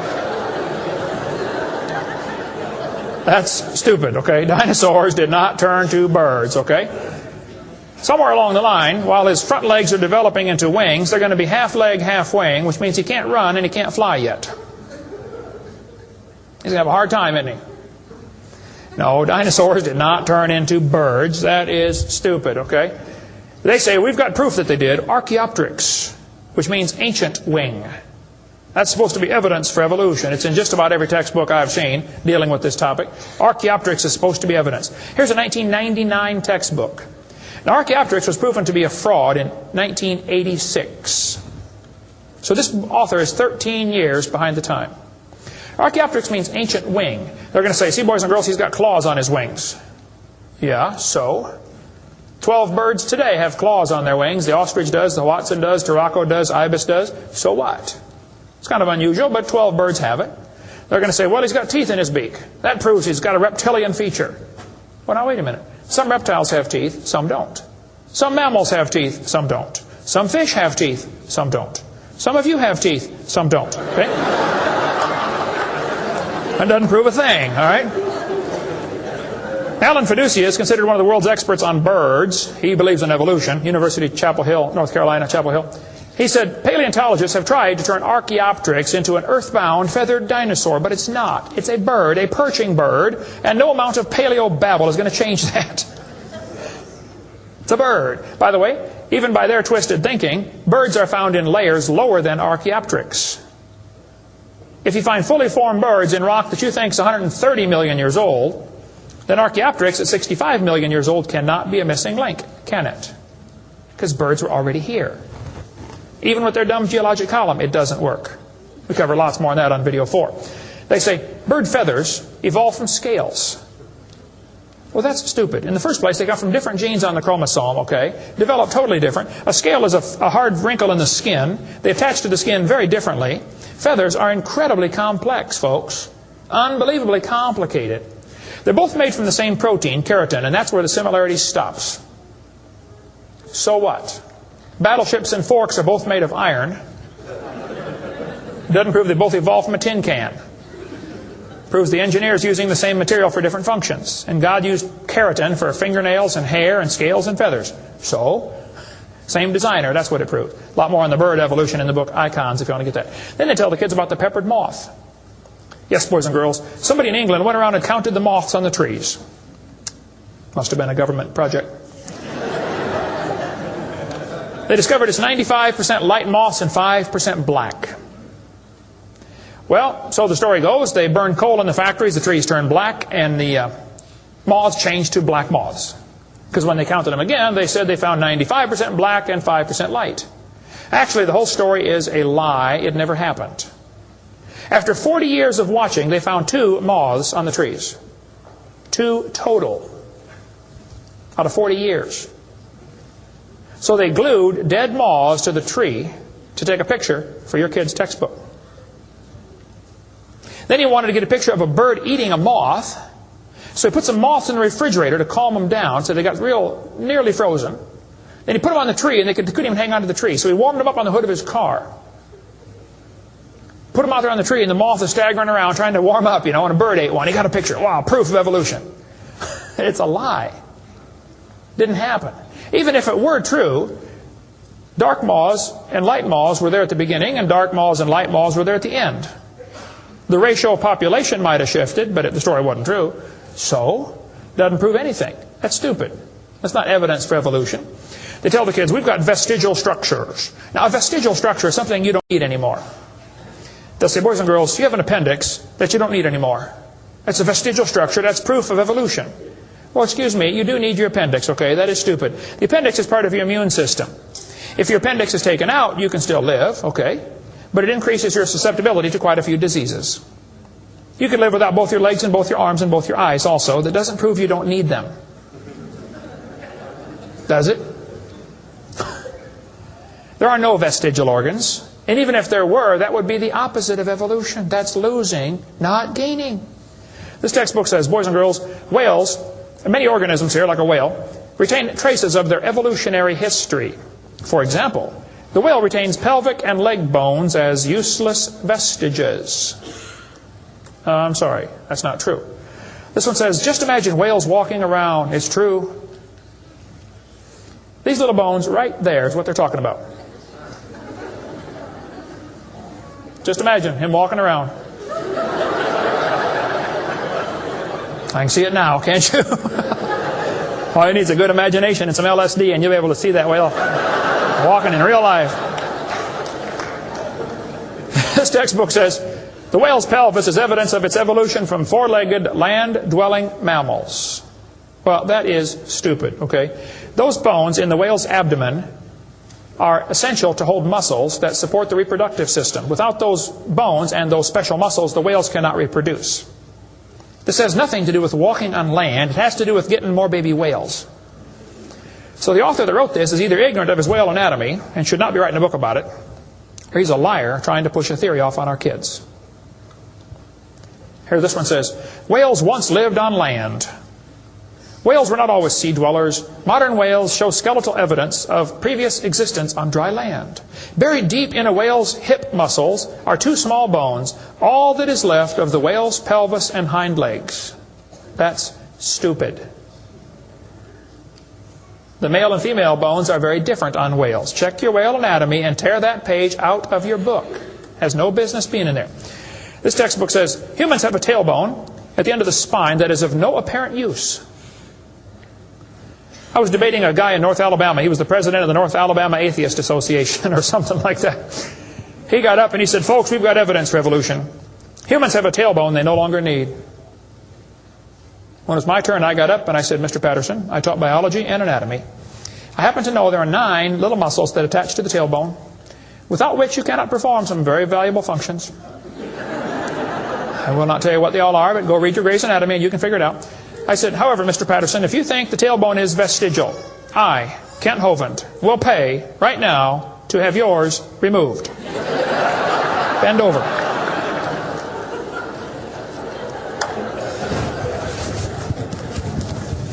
That is stupid, folks. The tailbone is not vestigial. This one says, the coccyx, that's the tailbone, the small bone at the end of the human vertebral column, has no present function, and is thought to be the remainder of bones that once occupied the long tail of a tree-living ancestor.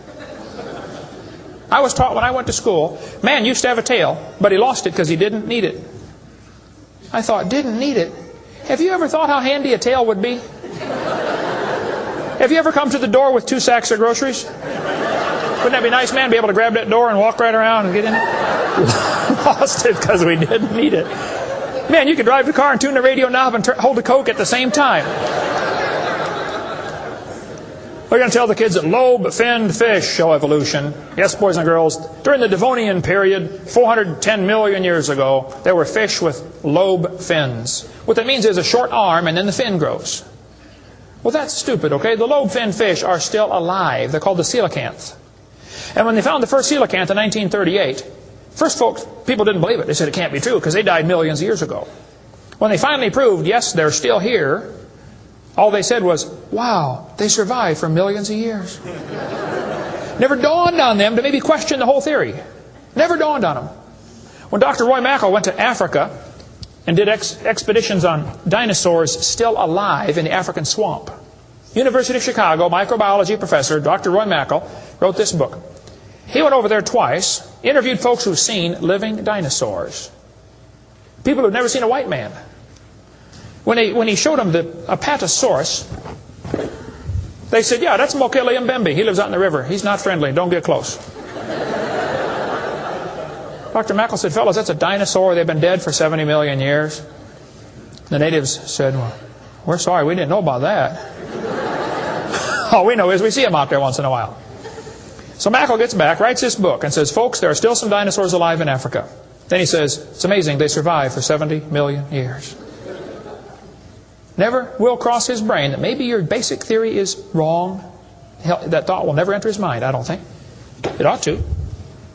Lobe-finned fish are still alive, folks. They tell them trilobites are good index fossils for rock that is 600 million years old. Well, that's stupid, okay? There's a human shoe print where a guy stepped on and squashed a trilobite.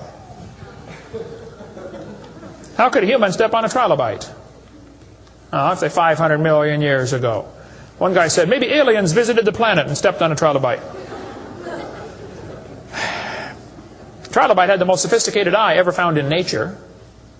It's one of the first animals to evolve, and it's already got the most complex eyeball. I don't think so.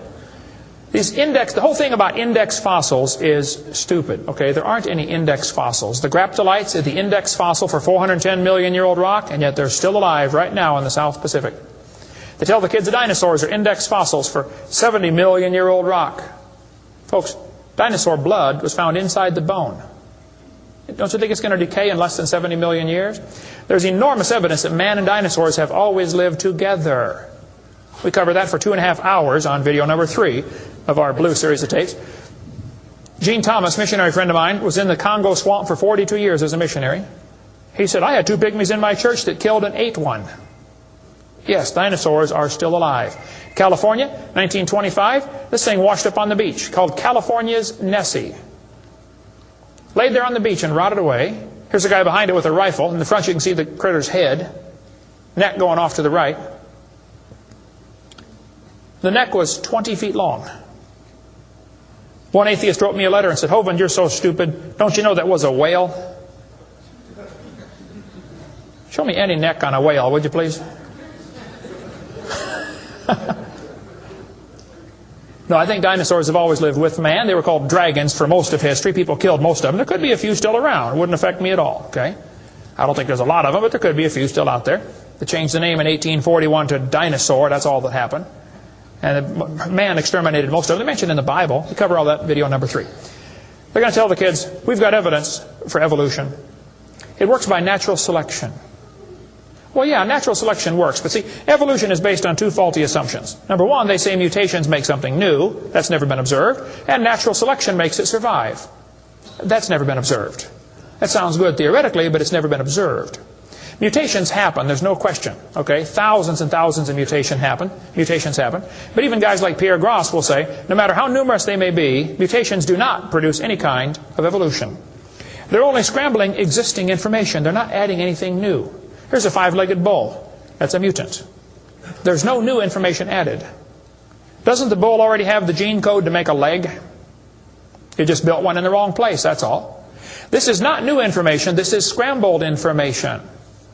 That's not new. There's a short-legged sheep. He's the first one the wolf is going to catch. Go, boys, go. Here comes the wolf. Herman didn't make it. Here's a 2-headed turtle. That's a mutant. Not ninja, but he's mutant. He's going to freeze first winter. Nobody makes a double-neck turtleneck sweater. I've never seen one. I've been looking. See, a mutation is scrambling information that already exists. It's like you can take the letters from the word Christmas and get all sorts of different words, scrambling them up. But you never get Xerox, zebra, or queen. The letters aren't available. And a mutation does not give you new information. It scrambles existing information. This textbook shows the kids a 4-wing fly. Look what it says now, kids. You've got to be careful. You'll be tricked on this one. Normal fruit flies have 2 wings. This mutant has 4. This rare mutation, like most mutations, is harmful. Look what it says. Beneficial mutations are the raw material for natural selection. Oh, Why didn't they show us one? Why did they show us an example of a bad mutation and tell us that good ones is how it works? Show me a good one. You know why nobody's ever shown a good mutation? Because nobody's ever seen a good mutation. One professor I was debating said, I know a good mutation. He said, people in Africa that get sickle cell anemia cannot get malaria. Wow, that's like saying if you cut off your legs, you can't get athlete's foot. Yeah, you're probably right, but that's not a beneficial mutation. They tell them evolution and natural selection go together. He says, this textbook says natural selection causes evolution. That's stupid, okay? Natural selection doesn't cause any evolution. Natural selection is a conservative process that keeps the species strong. That's all it does. That's all it can do. It has no creative properties. Natural selection, nature can only select what there is to select from. If I said, I'm going to go around the world, I'm going to try to raise a race of people that are over 12 feet tall. So everybody under 12 feet tall, we're going to kill them. Year after year, we kill everybody under 12 feet tall. Well, there's nobody to select from, is there? Natural selection can only select what there is to select from. It's a conservative process. If you worked in a factory that produced cars, and your job was to check for defects, you know, kick the tires, slam the doors, etc., drive it around, and you caught every single mistake, and you rejected it, how long would it take that process to change the car to an airplane? You say, it'll never change it. That's my point. Natural selection is like a quality control. It makes sure the bad ones don't survive, but it's not going to change it to something else. Survival of the fittest does not explain arrival of the fittest. And by the way, survival of the fittest is what is called a tautology. Kids, there's a big word. You can learn this. You can use this one on your brother. A tautology is a sentence that means nothing.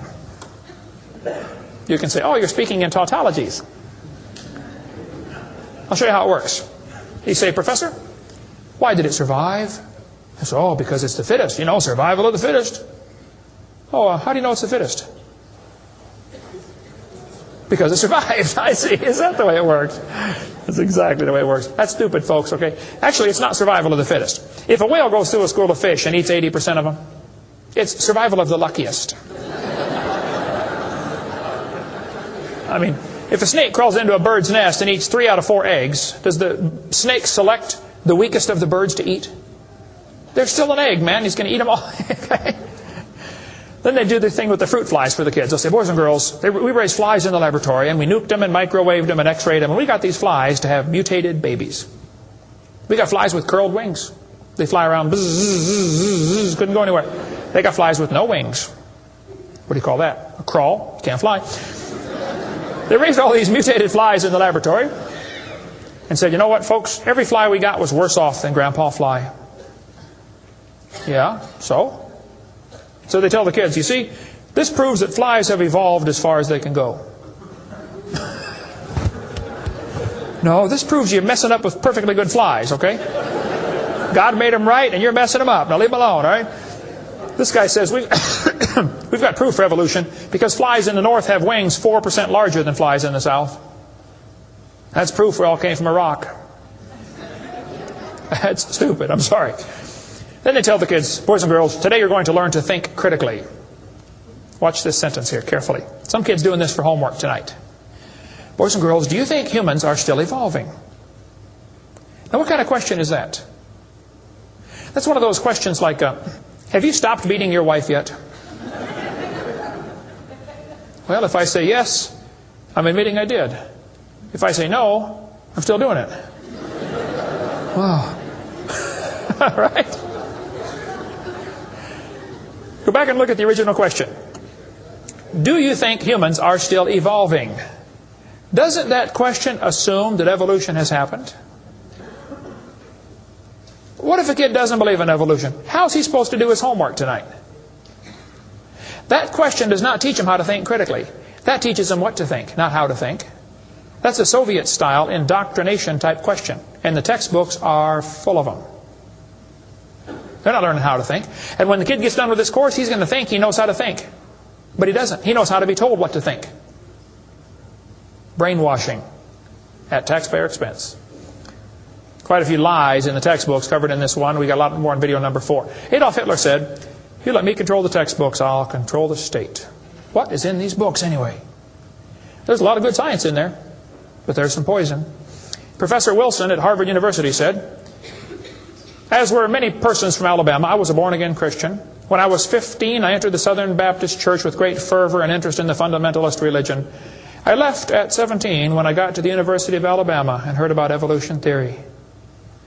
1 year of college destroyed his faith."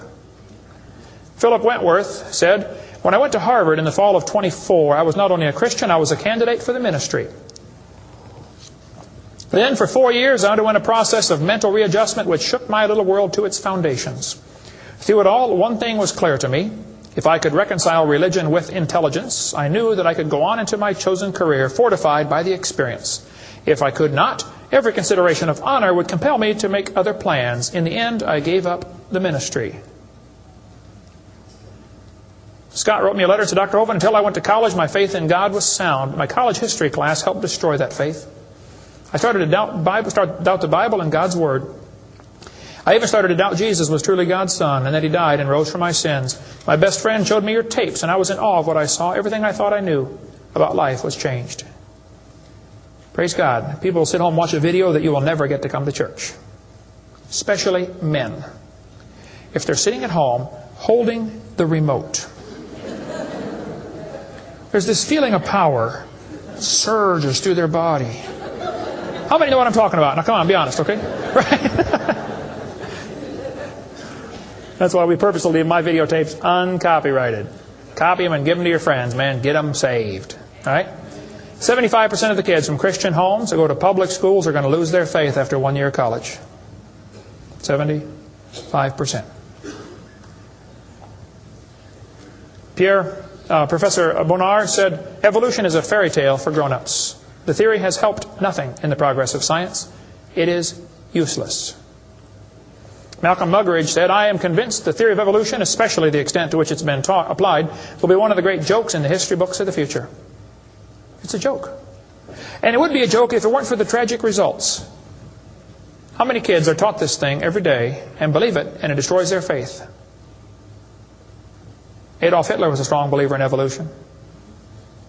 He thought the Jews were an inferior species and needed to be eliminated for the good of humanity. Joseph Stalin was an evolutionist. Trotsky was an evolutionist. Pol Pot from Cambodia was a strong believer in evolution. We covered lots more on that in video number 5. Scientists who go about teaching that evolution is a fact of life are great con men. The story they are telling may be the greatest hoax ever. In explaining evolution, we do not have one iota of fact. Evolution is a shell game.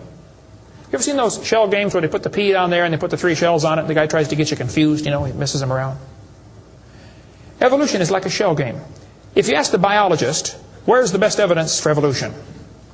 He'll say, "Oh, it's in geology." I debated Dr. Pigliucci. It's debate number 12, I think, of my series out there, of the red series of tapes. Those are debates. I said, "Dr. Pigliucci, you have gotten $650,000 in grant money to study evolution of plants. You've been teaching a course on the evolution of plants for 30 years. What is the best evidence of evolution you're aware of?" And he said, "The evolution of whales."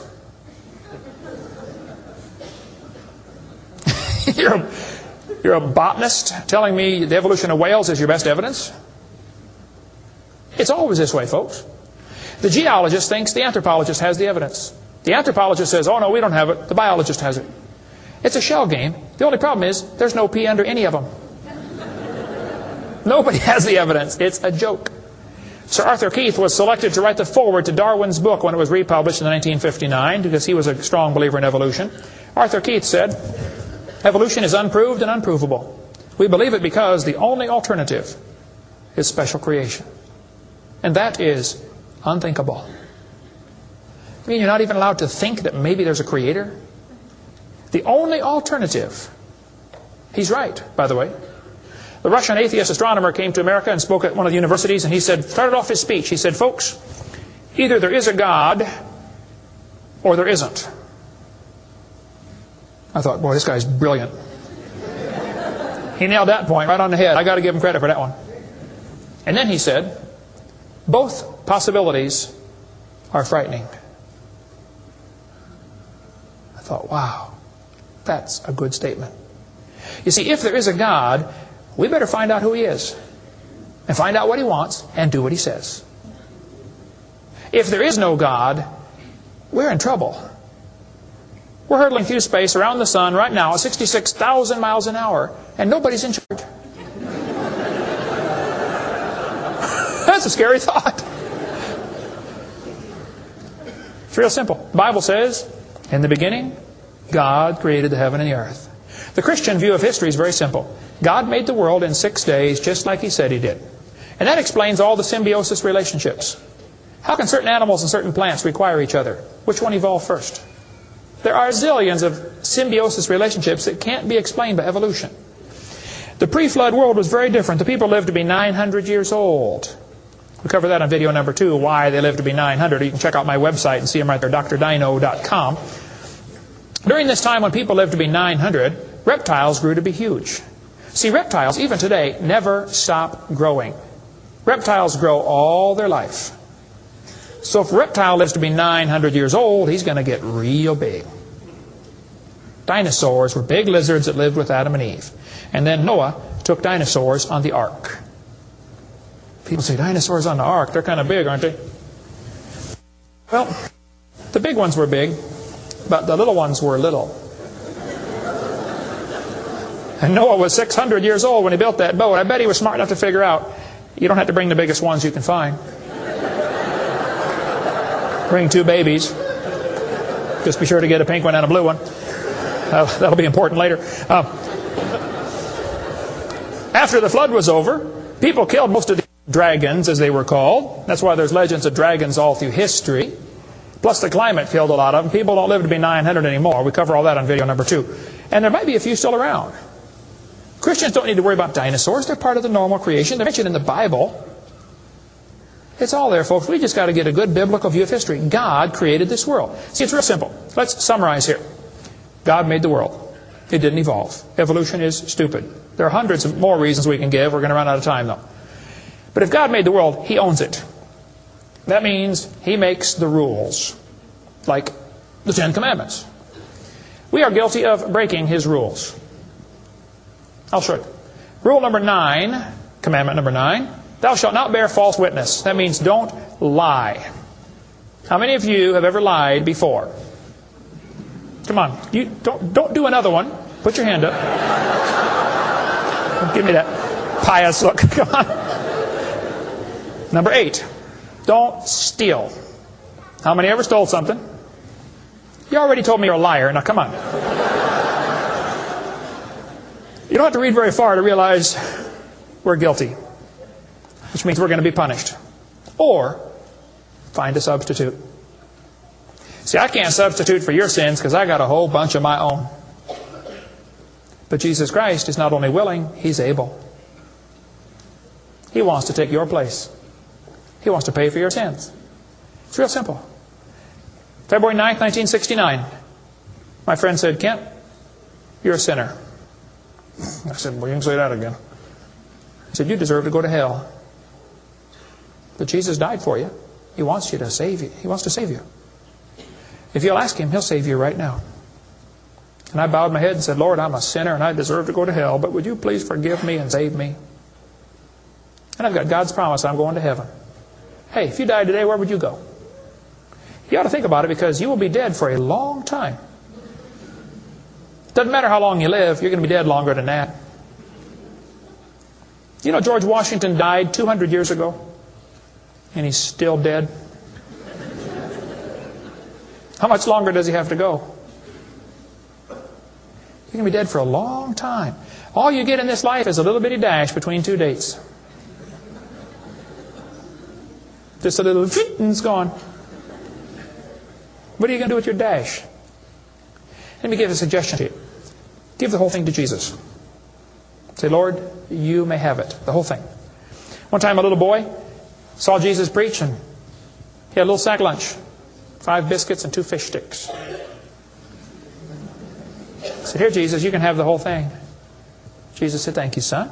Everybody sit down, please. 5,000 men, plus women, plus children. We can assume probably 20,000 people. Jesus started breaking those fish sticks and bread up and making fish sandwiches and started passing them out to the disciples. And everybody sat down in the grass and they passed them out and passed them out and passed them out and passed them out.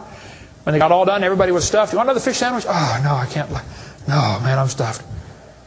He said, okay, disciples, gather up all the fragments. They got 12 baskets full of fragments left. That little boy came home from the meeting. Mama said, hey, son, how'd you like your lunch? Oh, Mom, you won't believe it. Was it good? Oh, it was good, Mom. Do you have any left? Hey, disciples, come on in here, would you please?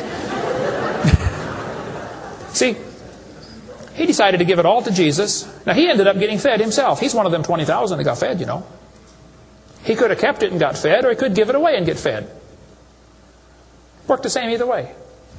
If you could learn to give your life away to Jesus, you will get a wonderful life. Plus, it'll bless lots of others.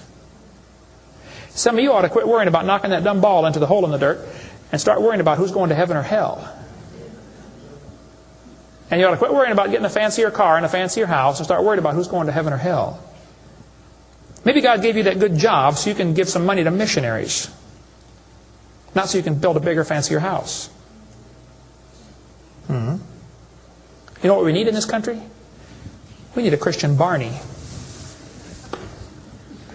How many kids in this town tomorrow are going to be taught evolution on Discovery Channel, Nature Channel, National Geographic, textbooks, library books? How many?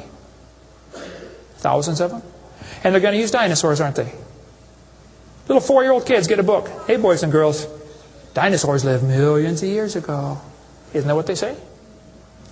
Why don't one of you get yourself a purple costume? Get all the neighborhood kids together. Hey, boys and girls. We're going to sing now. God loves you, God loves me. He wants you in His family. If you'll ask Him now, He'll come into your heart, and of His family you'll be part. Shouldn't they learn that instead? Folks, somebody's got to reach these young kids. You ought to get some videos or something. My material's not copyrighted. You can use mine any way you want. Hey, what on earth are you doing, for heaven's sake? What are you doing for the Lord? I saw this tombstone the other day at a cemetery. Wayne Strickland, atheist. Hasn't died yet. He said, I'm a busy man, don't have time for this. I'm sorry, Wayne. You're going to have lots of time here coming up soon. Claims to be an atheist. Interesting. The Bible says the fool has said in his heart there is no God. Did you know God doesn't believe in atheists? Think about that one. Where would you go if you died? Now, if you're not sure you're going to heaven, you ought to give your heart to the Lord and get saved. If you are saved, you ought to find something to do for the Lord. If you want to get any of my video materials, they're not copyrighted. You can get a 15-hour seminar on creation, which lots of material on stuff, creation, evolution, dinosaurs. Get some of the debates or the red tapes or the miscellaneous topical series. We want to strengthen your faith in the Word of God. If you're here tonight and you're not saved, or if you're watching this video and you're not saved, give me a call. I'll be glad to help you meet the Lord. Our website is drdino.com. Phone number in Pensacola, Florida, 850-479-DINO. We like dinosaurs around there. If you come through Pensacola, stop and visit Dinosaur Adventureland. If you get a chance to go on the cruise, we'd love to have you come on the cruise, and we'll talk more about dinosaurs and creation and evolution. Thank you so much for joining us tonight.